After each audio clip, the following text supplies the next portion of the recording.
The dining room buzzed with conversation and laughter when my father stood up and tapped his wine glass with a fork. The sharp, clinking sound cut through the noise like a knife. Everyone fell silent immediately, turning their attention to him. I sat there with my own glass halfway to my lips, completely unaware of what was about to happen. My father cleared his throat and smiled that confident smile he always wore when making important announcements. He said he had exciting news to share about the company's future. My heart started beating faster, though I did not know why yet. He announced that the company would be transitioning to new leadership, a fresh perspective for a new era. My younger brother, Kyle, would be stepping into a more prominent role, taking on greater responsibilities. The words hit me like a physical blow. I felt the air leave my lungs. Around the table, aunts and uncles nodded approvingly, murmuring their congratulations. My mother beamed at Kyle like he had just won a Nobel Prize.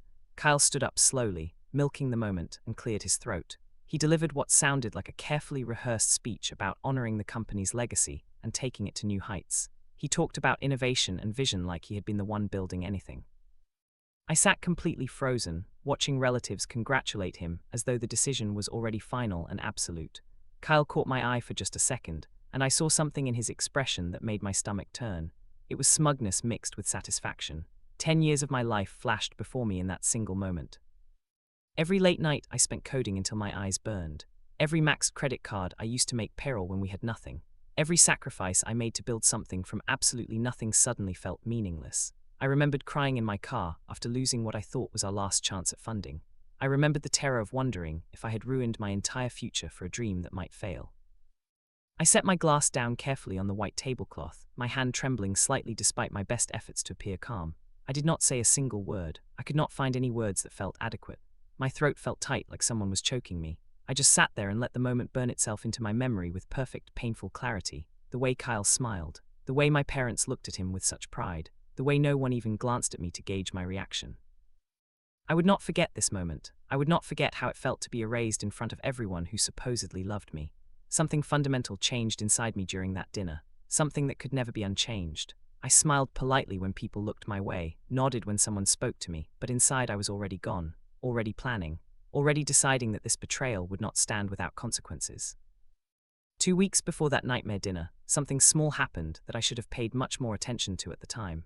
We were in a team meeting discussing our development timeline for a major client who represented nearly 20% of our annual revenue. I had outlined the entire plan the night before, staying up until 2 in the morning to make sure every detail was perfect. I felt confident in the approach. Kyle walked in 15 minutes late, dropped his expensive leather bag loudly on the conference table, and immediately started questioning every single one of my decisions. He suggested we take a completely different direction, one that ignored months of careful groundwork and client conversations. The team laughed nervously, treating it like typical sibling banter. Someone made a joke about brothers always competing since childhood, but I felt something, subtle but undeniable. People were listening to him more than they were listening to me. Their body language changed. They leaned toward him when he spoke. When I tried to explain carefully why his approach would not work with this particular client's infrastructure, he cut me off with a charming smile and suggested we revisit the issue later. The meeting moved on as though my expertise suddenly did not matter. I brought it up to my parents that evening over the phone, trying to keep my voice level and professional. They brushed it off immediately, saying Kyle was just eager to contribute, and I should encourage his initiative. My mother even laughed, that dismissive little laugh she uses when she thinks someone is overreacting. She said it was good to see Kyle taking real initiative for once. The implication hung in the air, for once, as though he had not spent the previous 5 years drifting between startups, never staying anywhere longer than 8 months, as though I had not been the one working 80-hour weeks while he backpacked through Europe. I hung up the phone feeling deeply uneasy, like I had just been told my concerns, fundamentally, did not matter to the people who should care most. Kyle started showing up late to almost every strategy meeting after that initial incident, but somehow, inexplicably, he always became the center of attention within minutes of arriving. He had this way of speaking that made people lean in and listen intently. Staff members who used to come directly to me for decisions started deferring to him instead. They would pitch ideas to the room and then glance at Kyle for approval, not me. I felt like a ghost in my own office, watching my life happen to someone else. The disrespect was not loud or obvious enough to call out directly. It was subtle, insidious, like being slowly erased one interaction at a time. One afternoon, I walked past a group of employees laughing at something Kyle said in the break room. They did not even notice me standing there just a few feet away. I turned around quietly and went back to my office, closing the door behind me. I sat at my desk and stared at the walls I had painted myself when we first rented this space. The walls that had witnessed every victory and every failure. The humiliation was constant now, a weight I carried everywhere. It followed me through every hallway, every meeting, every conversation. I was becoming a relic in the company I built from scratch with nothing but determination and maxed credit cards, and no one seemed to care or even notice. My parents called me one evening and asked me to come over for a talk. I knew from their serious tone that it was not going to be a casual family visit. I drove to their house with a knot forming in my stomach. They sat me down in the living room where I had spent countless childhood hours, and my father started speaking in that calm, measured voice he uses when he has already made up his mind about something. He said the company needed fresh direction and new energy. He said Kyle brought vision and enthusiasm that could take things to the next level. My mother nodded along enthusiastically, adding that it was important to think about the long-term future of the family business. I stared at them, waiting desperately for them to acknowledge that I was the one who built it. They never did, not once. They spoke about the company like it was some inherited heirloom passed down through generations, not something I created in a tiny apartment with nothing but a laptop and desperate hope. I tried to explain that Kyle did not understand the foundation, the client relationships, the years of careful relationship building that kept everything functioning. My father interrupted me impatiently and said I should be grateful Kyle wanted to help carry the burden. The word grateful echoed in my head long after I left their house that night. Grateful. I should be grateful that my brother wanted to steal what I built. Kyle began reassigning accounts and projects without telling me or asking for input. Clients started calling me directly, confused and frustrated about why they were suddenly working with someone completely new who did not understand their needs. I would find out about major changes only after they had already been implemented and communicated. When I confronted him privately in his office, Kyle acted completely innocent, almost hurt by my accusation. He said it was all miscommunication, that he thought I was too busy and he was just trying to lighten my load. His tone was so casual and dismissive that I almost believed he did not realize what he was doing. Almost, but I saw the way he avoided my eyes when he spoke. I saw the slight smirk that played at the corner of his mouth when he turned back to his computer screen. The tension at work became suffocating, like trying to breathe in a room slowly filling with smoke. I walked into the office every morning feeling like an outsider in my own creation. People whispered in corners and stopped talking when I approached. Meetings happened without me. Decisions were made in conversations I was not invited to join. My own brother was slowly erasing me from the company I built, and he was doing it with a friendly smile on his face and my parents' complete blessing. I started staying late at the office just to avoid everyone, sitting alone in the dark after everyone else had gone home, wondering how everything went so wrong so fast. We held a major planning session to map out the next year's strategy and growth targets. I had spent 3 weeks preparing a comprehensive roadmap that balanced aggressive growth with long-term sustainability. I presented it confidently, walking the team through every detail and answering questions thoroughly.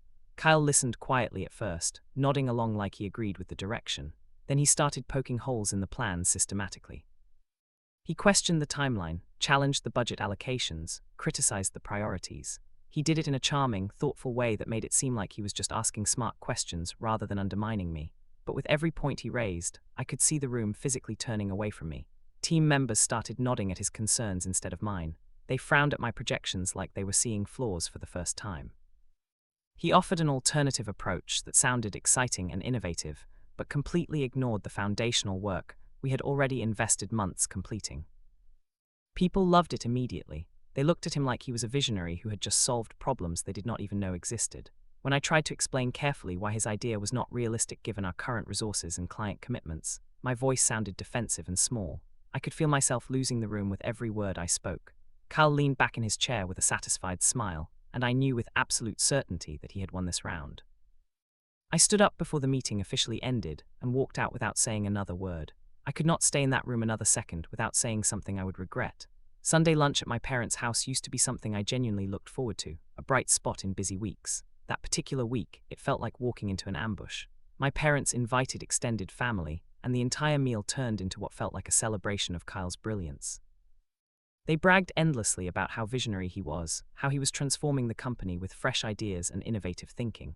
They barely mentioned me at all except in passing.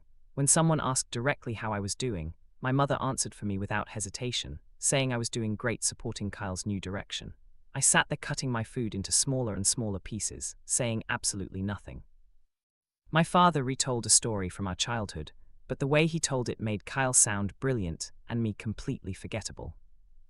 He talked about how Kyle always thought differently, always saw opportunities that others missed completely. I remembered that exact story very differently. I was the one who actually solved the problem he was describing, but no one cared about my version anymore. My version had been erased and replaced. I realized something terrible in that moment as I sat there pushing food around my plate. They were actively rewriting history. They were erasing my role in everything and replacing it with Kyle's face, Kyle's name, Kyle's achievements. By the time dessert came, I was already gone mentally, planning my exit even though I did not know what that exit would look like yet. I found the presentations completely by accident one afternoon. I was looking for a quarterly report file on the shared company drive and stumbled across a folder labeled Investor Pitch New Strategy. Curiosity made me click it open. What I saw made my blood run absolutely cold. Kyle had created an entire pitch deck describing himself as the founder of the company. My name appeared exactly once, buried in small text on the last slide as a co-contributor. He had taken my entire story, my personal journey, my 10 years of grinding work, and claimed all of it as his own creation. I printed the slides with shaking hands and drove straight to my parents' house without calling ahead. I showed them the proof, my hands trembling with barely controlled anger. I expected immediate outrage. I expected them to call Kyle right that second and demand a full explanation. Instead, my mother glanced briefly at the papers and said it was probably just an unfortunate misunderstanding.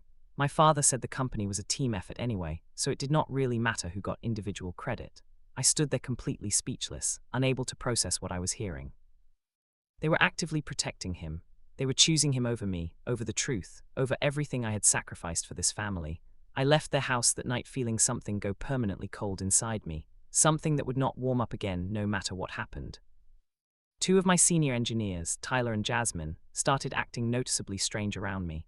I had personally mentored both of them from their very first day at the company. I taught them everything they knew about our systems and processes. But suddenly, they were having private meetings with Kyle behind closed doors. They stopped looping me into key technical conversations and decisions. I would walk past conference rooms and see them huddled together with Kyle, whiteboards covered in architectural plans I knew absolutely nothing about. One afternoon, I overheard them in the break room discussing upcoming changes like I was already gone from the company. Tyler mentioned something about a new system architecture Kyle wanted to implement, and Jasmine laughed and said it was about time we modernized. They were talking about dismantling systems I had carefully built and maintained, systems that actually worked efficiently. I stood outside the break room frozen, listening to people I trusted completely betray me in casual, friendly conversation. When they finally noticed me standing there in the doorway, the room went instantly silent.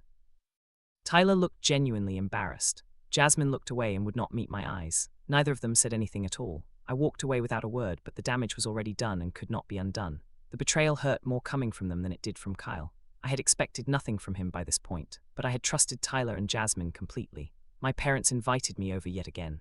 This time, there was absolutely no pretense of a casual family visit. They sat me down in the formal living room and told me directly that they wanted Kyle to become CEO. They had already discussed it extensively with the board, which consisted mostly of family friends who would agree to absolutely anything my parents suggested. They explained their decision like it was the obvious next step, the natural progression of things. My father said I had done a wonderful job getting the company off the ground initially, but now it needed someone with Kyle's particular kind of leadership and vision. My mother added reassuringly that I would still have an important role, just not the top leadership position anymore. I sat through the entire conversation completely numb, unable to feel anything. I did not argue, I did not yell or curse. I just listened in silence as they systematically dismantled my entire life in calm, reasonable tones. When they finally finished talking, I stood up slowly, thanked them politely for their time, and left without another word. I drove home in complete silence, my mind utterly blank. Later that night, sitting alone in my dark apartment, I realized something crucial. Their minds had been completely made up long before this conversation ever happened. They had probably decided months ago, maybe even years ago. I was just the last person to know about my own fate. Kyle cornered me after work one evening as I was leaving the building. The parking lot was nearly empty, the sun setting behind the office in shades of orange and red. He walked up casually with his hands in his pockets, looking completely relaxed and confident. He said we needed to talk about the transition. I stopped walking and waited, saying absolutely nothing. He told me not to fight what was happening, that it was genuinely better for everyone if I just accepted it gracefully. He said the company needed new energy and direction, and I should be proud of what I had built as a foundation. His tone was so unbearably condescending, so infuriatingly smug, that I felt my hands curl into tight fists at my sides. This was not some unfortunate misunderstanding. This was not a simple family disagreement. This was a calculated hostile takeover, and my own brother was leading it with my parents, complete blessing and encouragement. I looked at him standing there in the fading light, so absolutely sure of himself, so entitled to everything I had worked for. I wanted desperately to say something cutting, something that would wipe that arrogance off his face permanently. Instead, I just turned and walked to my car without responding. I did not trust myself to speak. The rage I felt was too big for words. I sat in my apartment that night for hours, staring at nothing in particular. 10 years of my life played out in my mind like a movie. I remembered sleeping on an air mattress in the first office because I could not afford both rent and office space. I remembered maxing out 3 different credit cards to make payroll during our first difficult year. I remembered eating instant noodles for months straight to save every possible dollar. I remembered the nights I cried from pure exhaustion and fear, wondering if I had made a terrible mistake. I remembered the first client who actually believed in me, the first employee who took a chance on my vision when no one else would. I remembered building every system, every process, every client relationship from absolutely nothing. And now my family was casually taking it all away like it meant nothing, like I meant nothing. They did not care about the work. They did not care about the sacrifice. They only cared about control and appearances. They wanted the finished product without acknowledging the person who created it. I felt something fundamental break inside me that night, not in a loud, dramatic way. Just a quiet snap, like a thread finally giving up after holding too much weight for too long. I thought seriously about resigning. The idea kept circling my mind constantly like a vulture, just walking away completely, letting them have it all, starting fresh somewhere else. But every time I got close to making that decision, bitterness stopped me cold. Why should I hand over what I built? Why should I make it easy for them? Yet staying felt completely impossible. The walls were closing in from every single direction. My parents were against me. My brother was actively undermining me at every opportunity. The team had chosen sides, and I was clearly on the losing one. I felt cornered, trapped in a situation with absolutely no good options. If I stayed, I would be slowly erased until I was nothing but a name on old incorporation paperwork. If I left, they would celebrate and take full credit for everything I had accomplished. Both paths felt like losing. I started having serious trouble sleeping. I would lie awake until 3 or 4 in the morning, my mind racing through scenarios that all ended badly. Food tasted like cardboard. Everything felt grey and heavy. I was being systematically pushed out of my own life, and I did not know how to stop it. Kyle started holding executive meetings without inviting me at all. I would find out about them only when I saw calendar invites sent to everyone else.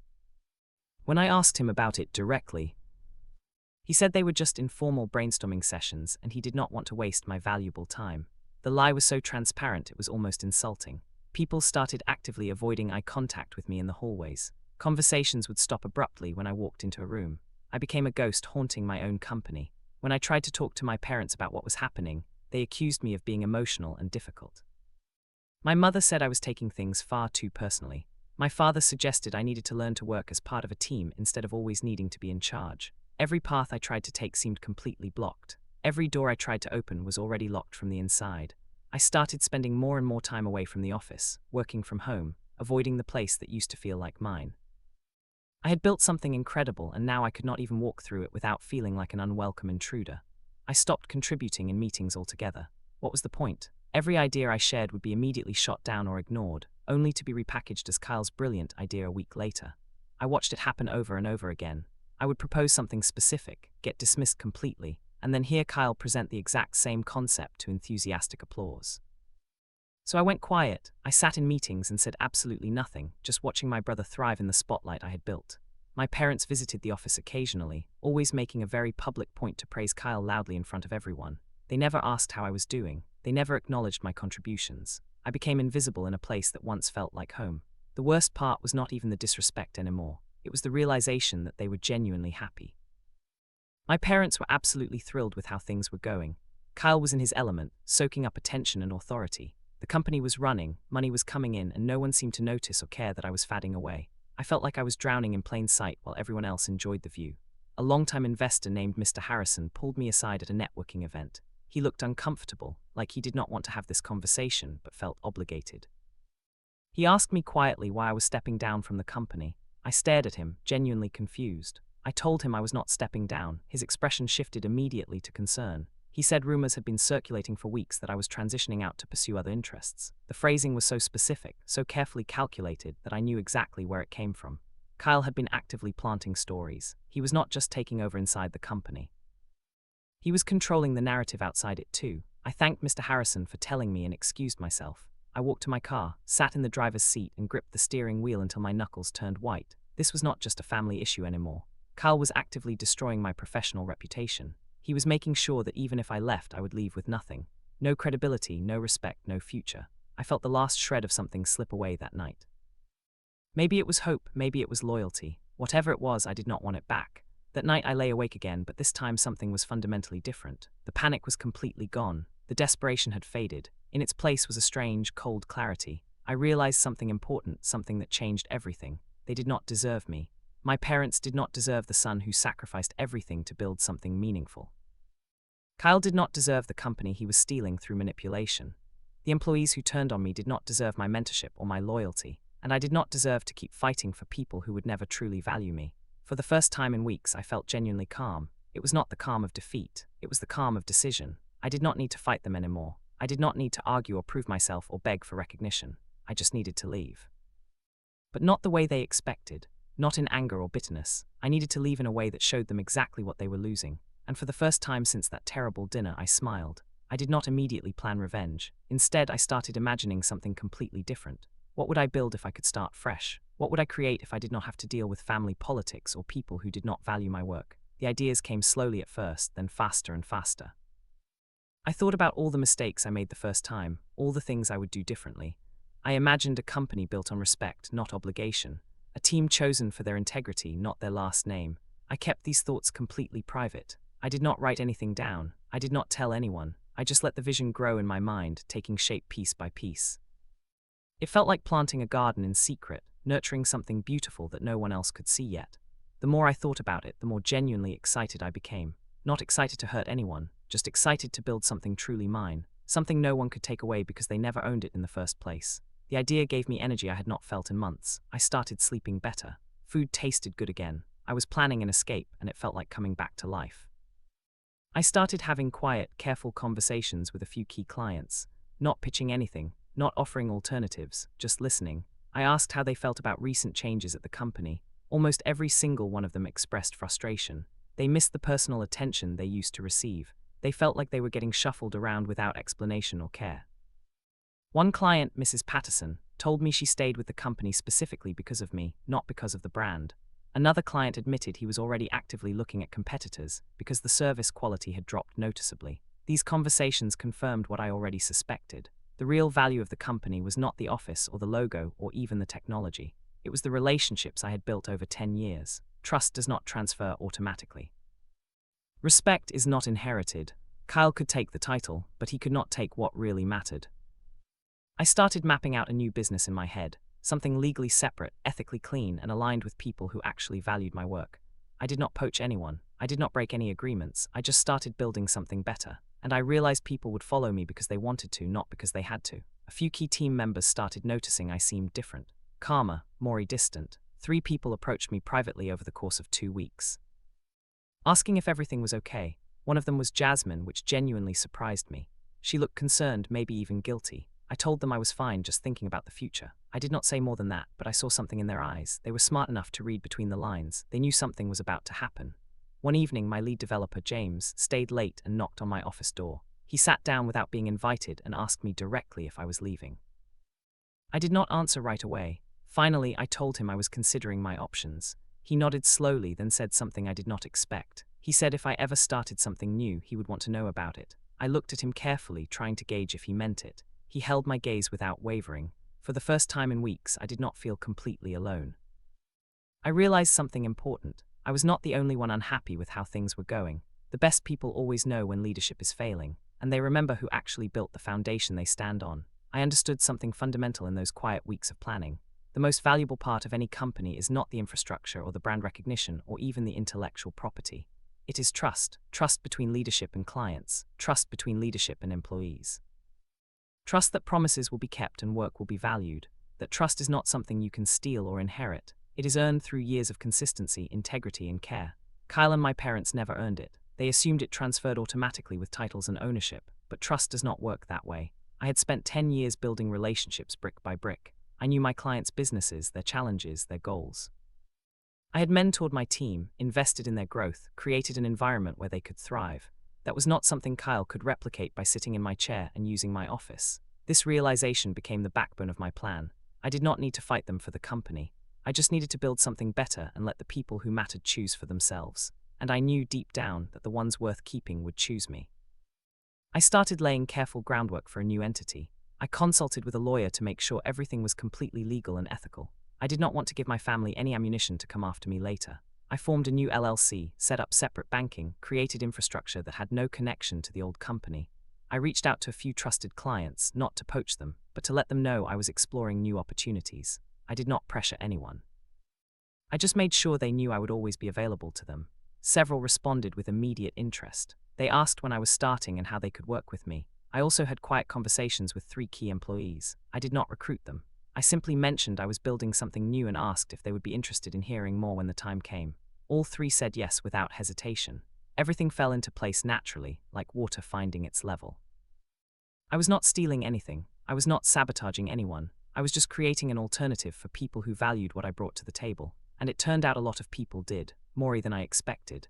My parents and Kyle were busy preparing their official leadership transition announcement. They planned a big dinner, invited family and important clients, ordered expensive catering. They wanted to make it a celebration. I watched them plan it with a strange sense of detachment. They had no idea what was coming. During those final weeks, I finalized everything. Contracts were signed with new clients. Key employees accepted offers to join my new company. Technology infrastructure was ready to launch. Legal protections were in place. I had built an entirely new business while they were busy congratulating themselves. The timing was perfect. They had scheduled their announcement dinner for a Friday evening. I planned my departure for the same night. I did not want to be cruel. I did not want to humiliate them. But I also did not want to give them time to interfere or manipulate the situation. They would find out the same way I found out about their plans. Suddenly, publicly, and without the courtesy of a warning. The heart of the company, its real lifeblood, was already with me before I ever said a word. They just did not know it yet. The dinner was exactly as insufferable as I expected. The dining room was decorated elaborately. Important people filled every seat. My parents gave long speeches about legacy and family and the future. Kyle stood up and delivered another one of his polished presentations about his vision for the company. People clapped enthusiastically. Someone proposed a toast. I sat quietly through all of it, waiting. When the applause died down, I stood up slowly. The room went silent, probably expecting me to give some gracious speech about supporting my brother. Instead, I announced my resignation effective immediately. I thanked everyone for the years of collaboration. Then calmly and clearly, I revealed my new company. I explained that several key clients had already chosen to work with me moving forward. I mentioned that important team members were joining me. I did not name anyone specifically. I did not need to. I watched Kyle's face drain of all color. My mother's hand went to her mouth. My father just stared at me like I had become a complete stranger. The room erupted in confused whispers. Someone asked if I was serious. I smiled, said I had never been more serious about anything in my life, and walked toward the door. As I left, I heard my father calling my name, but I did not turn around. I had said everything I needed to say. My new company thrived within months. Clients praised the return to personalized service and integrity. The team worked harder than ever because they had chosen to be there. We grew steadily, built on a foundation of respect and trust. The old company spiraled. Without the relationships that held it together, clients left in waves. Key projects failed because the people who understood them were gone. Carl tried desperately to salvage it, but he had never actually built anything himself. He only knew how to take credit, not how to create value. My parents called me once, 3 months after I left. My mother cried and asked how I could do this to the family. I told her very calmly that I did not do anything to them. I simply chose myself. They had made their choice at that dinner a year ago. I was just making mine now. I never gloated. I never looked back with bitterness. My revenge was not loud or cruel. It was just walking away and building something better. Something that proved my worth without needing their validation. The most satisfying part was not watching them fail. It was watching myself succeed on my own terms. I built a company culture based on respect, where people were valued for their contributions, where family names meant nothing compared to actual work, where trust was earned, not assumed. I sleep well now. I am proud of what I have built. And when I think back to that dinner, I do not feel anger anymore. I feel gratitude. They showed me exactly who they were, and I showed them exactly what they lost, that left them more speechless than anything I could have said. Sometimes the best revenge is simply choosing yourself and letting your success speak for itself, and mine speaks volumes.